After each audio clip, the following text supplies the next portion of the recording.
നമസ്തേ, സുപ്രഭാതം. ഓം ഹ്രീം പരബ്രഹ്മായ നമഃ. സൈരം സൈരം സൈരം. ആയുരാരോഗ്യ സൗഖ്യം ഭവന്തു. സൈരം.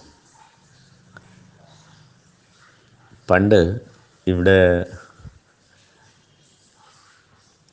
ഏതൊരു വസ്തുവും വിൽക്കാനും വാങ്ങാനും ഉള്ള രജിസ്ട്രേഷന്,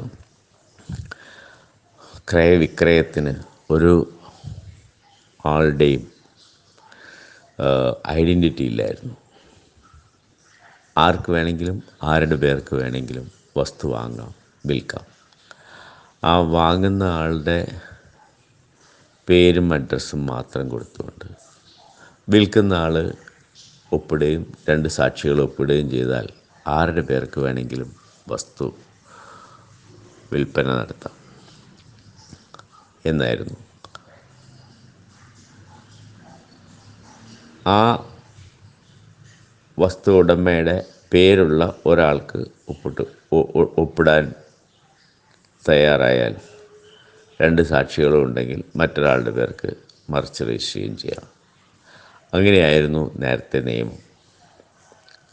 ആ ഇടയ്ക്ക് എൻ്റെ ഒരു വസ്തു ചെന്നൈയിൽ എനിക്ക് വിറ്റേ മതിയാവും. അതിനുവേണ്ടി ഞാൻ പലരിടത്തും പറഞ്ഞേൽപ്പിച്ചു, ആഡ് കൊടുത്തു.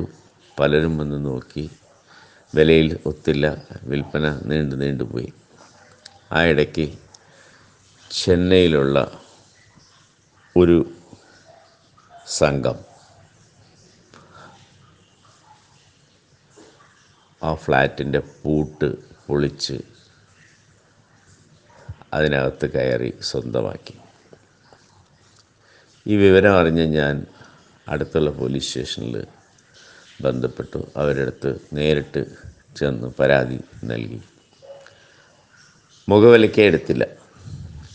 മാത്രമല്ല, ഞാൻ ഓഫീസിൻ്റെ ഫ്ലാറ്റിനകത്ത് കയറി ചെന്നപ്പോൾ അവിടെ ഒരുപാട് ആളുകൾ കുറേ നോട്ടീസും ഒക്കെ ഡോറിലൊക്കെ ഒട്ടിച്ചു വെച്ചിട്ട് കൈവശപ്പെടുത്തിയിരിക്കുന്നു. എന്നെപ്പോലെ അവർക്ക് തിരിച്ചറിയാത്ത ആൾക്കാർ, എനിക്കും തിരിച്ചറിയാത്ത ആളുകൾ. ഞാൻ അടുത്ത ഹയർ ഓഫീഷ്യൽസ്, അടുത്ത ഓഫീസ് DYSP കണ്ടു, കാര്യങ്ങൾ അവതരിപ്പിച്ചു. DYSP SIയും ഇൻസ്പെക്ടറെയും ഒക്കെ വിളിച്ച്, സബ് ഇൻസ്പെക്ടറെയും ഇൻസ്പെക്ടറെയൊക്കെ വിളിച്ചു വരുത്തി. ആ ആളുകളെ വിളിച്ചിട്ട് വരാൻ പറഞ്ഞു. ഞാൻ അവിടെ ഇരിക്കുമ്പോൾ തന്നെ അവർ 5 പേര് വന്ന് DYSP ഓഫീസിൽ വന്നിട്ട് പറഞ്ഞു, ഞങ്ങൾ വാങ്ങിയതാണ് പ്രോപ്പർട്ടി, പണം കൊടുത്ത് എഗ്രിമെൻ്റ് എഴുതിയിട്ടുണ്ട്, ആ എഗ്രിമെൻ്റ് കൈവശമുണ്ട് എന്ന് പറഞ്ഞു. അപ്പോൾ ഈ ഡോക്ടർ പങ്കജാക്ഷനെ നേരിട്ട് അറിയുമോ ചോദിച്ചു. അറിയും എന്ന് പറഞ്ഞു. അടുത്തിരുന്നിട്ട് പോലും എന്നെ തിരിച്ചറിയാൻ കഴിയാത്ത അവർ എഗ്രിമെൻ്റ് എടുത്തിട്ട് വരാം എന്ന് പറഞ്ഞു പോയി. പിന്നീട് വന്നിട്ടില്ല. ഒരു ദിവസം മുഴുവൻ ഞാൻ വെയിറ്റ് ചെയ്തു, കണ്ടില്ല. അതിനുശേഷം പോലീസും ഒരു അനാസ്ഥ കാണിച്ചു എന്ന് തന്നെ പറയാം. ഞാൻ നേരെ DGP കണ്ടു, കാര്യങ്ങൾ മുഴുവൻ അവതരിപ്പിച്ചു. അദ്ദേഹം അവിടുത്തെ സിറ്റി കമ്മീഷണർ ഒരു സുനിൽ കുമാർ സാറിനെ വിളിച്ചു. 1 മണിക്കൂറിനകം എനിക്ക് റിപ്പോർട്ട് തരണമെന്ന് ആവശ്യപ്പെട്ടു. അദ്ദേഹം ഒരു അഡ്വൈസും ചെയ്തു. അന്നത്തെ മുഖ്യമന്ത്രിയുടെ ശ്രദ്ധയിലൊന്ന് പെടുത്തണമെന്ന് പറഞ്ഞു. അദ്ദേഹവും മുഖ്യമന്ത്രിയെ വിളിച്ചു പറഞ്ഞു. ഞാൻ മുഖ്യമന്ത്രിയെ കാണാൻ ചെന്നപ്പോൾ എന്നെ നല്ല ഒരു സമീപനത്തോടെ സ്വീകരിച്ചെത്തി, എല്ലാ വിവരങ്ങളും മനസ്സിലാക്കി. തമിഴ്നാട് മുഖ്യമന്ത്രി ശ്രീമതി ജയലളിത അമ്മയായിരുന്നു അത്. അവർ ഇതേപോലെ തന്നെ വിതിൻ 1 hour എനിക്ക് റിപ്പോർട്ട് കിട്ടണം എന്നവർ എൻ്റെ മുമ്പിൽ തന്നെ വിളിച്ചു പറഞ്ഞു. പോലീസ് ഉദ്യോഗസ്ഥന്മാരെല്ലാം ഉഷാറായി വളരെ വേഗത്തിൽ ഫാസ്റ്റായിട്ട് കാര്യങ്ങൾ നടത്തി. ഒരു സിനിമാ സ്റ്റൈലിൽ തന്നെ 5 പേരെ അതിനകത്തു നിന്ന് അറസ്റ്റ് ചെയ്തുകൊണ്ട് എനിക്ക് എൻ്റെ വസ്തു തിരിച്ചേൽപ്പിച്ച ഞാൻ അത് വളരെ ശക്തമായ പൂട്ടൊക്കെ ഇട്ട് പൂട്ടി. പിന്നീട് അത് ഞാൻ ഡിസ്പോസ് ചെയ്തു.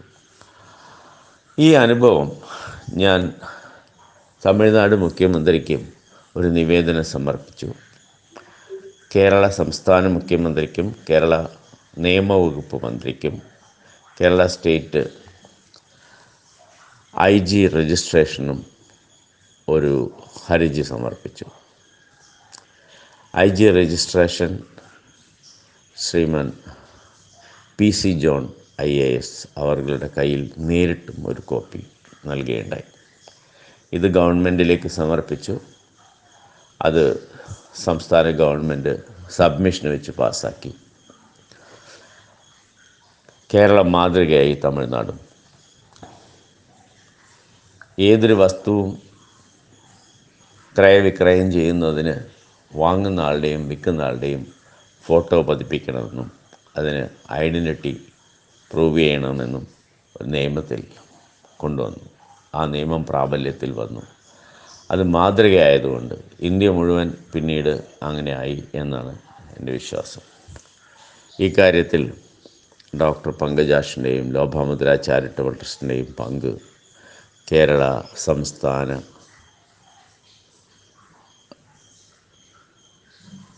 മന്ത്രിസഭയുടെയും IG രജിസ്ട്രേഷൻ്റെയും രേഖകളിൽ കാണുമെന്നാണ് എൻ്റെ വിശ്വാസം. അതിനുശേഷം ക്രയവിക്രയത്തിൽ തട്ടിപ്പും വെട്ടിപ്പും പരമാവധി കുറഞ്ഞു എന്ന് തന്നെ വേണം പറയാൻ. ഇതിൽ ഞാൻ വളരെയധികം സന്തോഷിക്കുന്നു, അഭിമാനിക്കുന്നു. ഓം സായിരാം. സായിരാം സായിരാം. ലോകാ സമസ്ത സുഖിനോ ഭവന്തു. സായിരാം സായിരാം സായിരാം.